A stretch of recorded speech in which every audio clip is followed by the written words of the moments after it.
দোস্ত আজকে আপনাদেরকে আমি দেখাবো দুধের পিঠে কেমনভাবে বানাতে হয়। দেখেন বন্ধুরা, প্রথম চাউল গুঁড়িটি আপনি পানি দিয়ে গুলে নিতে হবে। তারপরে আপনি এরকমভাবে ঢেকে দিতে হবে। তারপরে একটু জল দিতে হবে সাইডে।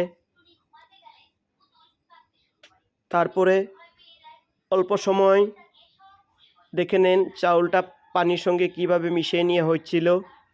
এখন এই পিঠাটা হয়েছিল। এখন আপনি চাউলটা পানির সঙ্গে মিশিয়ে অল্প দেরি আপনি এরকমভাবে ঢেকে রাখতে হবে।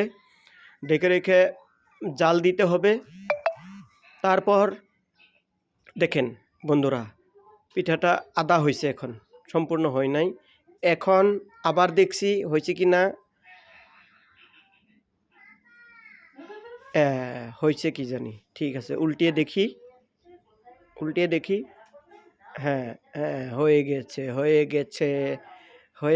হ্যাঁ, এখন এই পিঠা কি করতে হবে, আমরা নারিকেল দিয়ে দুধের ভিতরে ভিজিয়ে রাখছি, এই দুধের ভিতরে এটা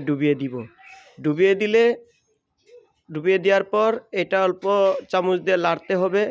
লাড়া দেওয়ার পর উল্টিয়ে দিয়ে ঢাকন দিয়ে ভালো করে ঢেকে দিতে হবে।